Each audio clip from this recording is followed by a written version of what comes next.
Hello and welcome, my name is Dustin. I've gone through the game files and now I'm here to answer the question, what is actually in Victoria 3 Voice of the People? Priced at $15 US, Voice of the People is the first immersion pack for Victoria 3. Paradox describes immersion packs as content-driven and art-heavy, with mechanical features that support the flavor content. The majority of the mechanical features added with immersion packs comes in the free update that releases alongside them, and so will not be discussed in this video.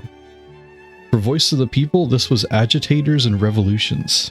This immersion pack is focused on France and historical agitators.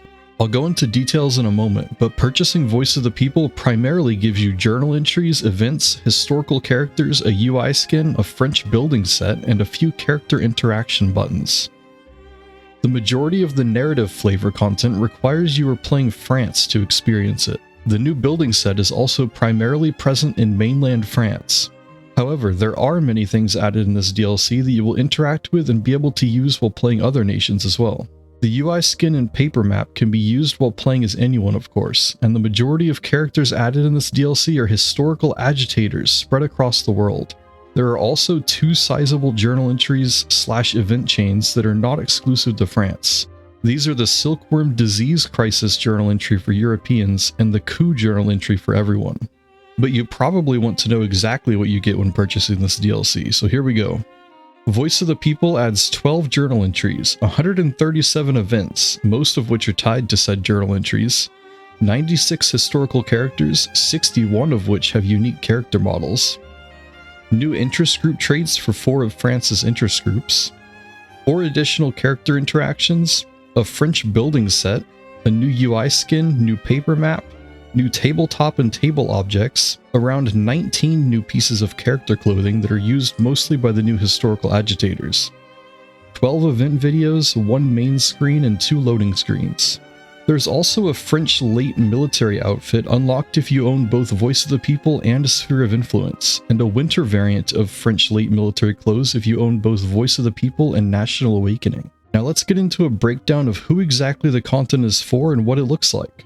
France gets a lot of flavor content in this DLC. 8 of the journal entries and 72 of the events are for France. An additional journal entry with 4 events is intended for France but can be triggered by other nations as well. 30 of the characters are added for France, with an additional 3 which are for the Paris Commune. 16 of these characters have unique character models. Half of the characters added for France are historical characters of the Orleans, Bourbon, and Bonaparte dynasties, which you can install into power through one of the new journal entries. The majority of the others are agitators. France gets new unique interest group traits for the industrialists, trade unions, intelligentsia, and petite bourgeoisie as well. Onto their journal entries, they get significant new journal entries or journal entry chains. The Conquest of Algeria chain covering the conquest and integration of Algeria into France and has 7 events. The Dreyfus Affair covering an infamous trial in French history that has 10 events. The Divided Monarchist journal entry chain where 3 dynasties struggle over control of France that includes 22 events. There are also 3 character ideologies added that represent the 3 different factions. A Natural Borders of France journal entry with 5 events covering French nationalist efforts to expand eastward. And finally, the Paris Commune journal entries where you can side with or against the communards that have seized Paris. This one has 21 associated events. There is also an Indochina campaign journal entry that is intended for France but can be triggered by any Catholic nation messing with Indochina. The other 63 characters added in this DLC are historical agitators spread across 27 countries. Worth pointing out individually are the USA and Russia, who each receive 9 historical agitators. The other nations that receive new characters are listed out on screen now. It is mostly European nations, but there are some American and Asian countries sprinkled in as well. A lot of effort seems to have been put into making the historical agitators unique, which is why so many have their own character models and new clothing. Because a lot of the focus of this DLC is the new agitators, here is a list of all the characters added in this DLC. Some very notable ones that pop out to me are Charles Dickens, Leon Trotsky, Vladimir Lenin, Giuseppe Garibaldi, Harriet Tubman, Susan B. Anthony, Frederick Douglass, Emiliano Zapata, Victor Hugo, and Sun Yat-sen.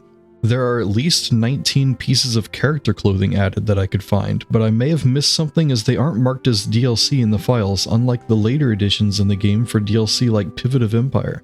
Here are a few of them pictured. Lennon has a unique hat and coat, Emmeline Pankhurst has a unique hat, Charles Maurus has a unique coat, Mazzini has a unique outfit. The list of everything I could find is on screen now. The remaining 3 journal entries are the Krakow Uprising for Austria, the Silkworm Epidemic for European silk producers, and the Coup journal entry for everyone. Krakow Uprising has 2 events, Silkworm Epidemic has 9, and the Coup journal entry has a large 27 associated events they can fire while a coup attempt is happening. An unhappy interest group that is in government can attempt a coup. The only general gameplay mechanics added by Voice of the People are 4 character interactions. Grant leadership to Agitator places them in charge of an interest group, at which point they are no longer considered an agitator. Grant command to Agitator allows them to lead armies while remaining as an agitator.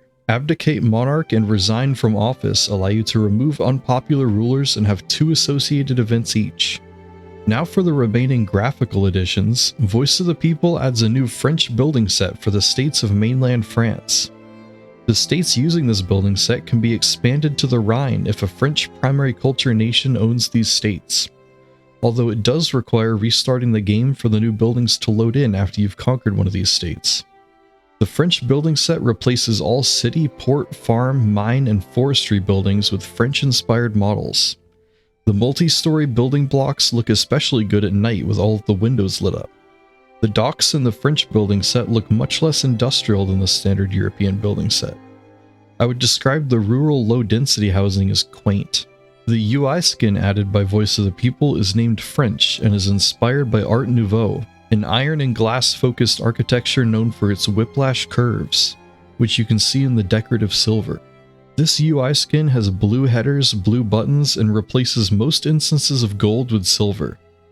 The background of menus becomes a warm dark gray. I'll click through a few different screens here so you can get a feel for how the UI skin looks.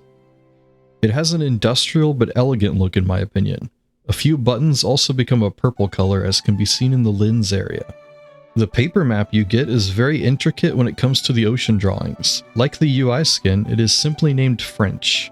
It depicts a variety of revolution and French-related scenes, including a guillotine and Emperor Napoleon III.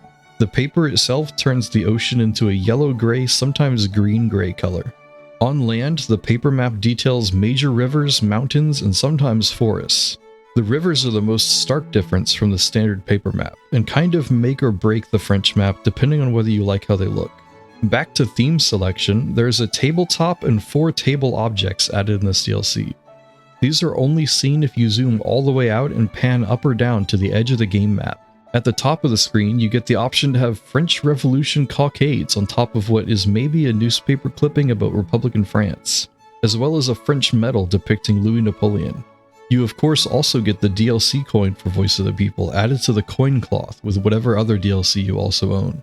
At the bottom of the screen, you get the option to have a homemade bomb and a cluster of green grapes. The bomb in particular has a lot going on. It's in the process of being constructed using dynamite and nails. For achievements, there are 6 locked to Voice of the People. 3 of them are for France, 1 for going Bonaparte and then switching to a republic, 1 for completing the natural borders of France journal entry where you advance towards the Rhine, and 1 for defeating the Paris Commune after it spawns. The USA gets 1 for becoming a monarchy with the new agitator Joshua Norton as monarch. Germany gets 1 for making the new agitator Max Stirner the ruler of Germany. And finally, an achievement is added for having the armed forces coup the government through the new coup journal entry. The last few things added by Voice of the People are 12 event videos, 1 main menu screen, and 2 loading screens. The value of this DLC is hurt a bit by how much was added for free in the accompanying 1.3 patch as opposed to the DLC itself. But the reality is that when determining how to spend your money, you want to know what is actually locked behind the paywall, not what you already own. A lot of effort seems to have been put into making the agitators feel special and unique in this DLC, and that is where a lot of the value will come from when you look at the $15 price tag, especially if you don't intend to play as France, who receive most of the narrative content. I'm a big fan of the building set and UI as a means to make playing France feel very immersive, but the building models are quite limited in where they are used. essentially just being France, Belgium, and half of Switzerland at game start. If you found this video helpful, please consider supporting the channel. Thanks for watching y'all, see you next time.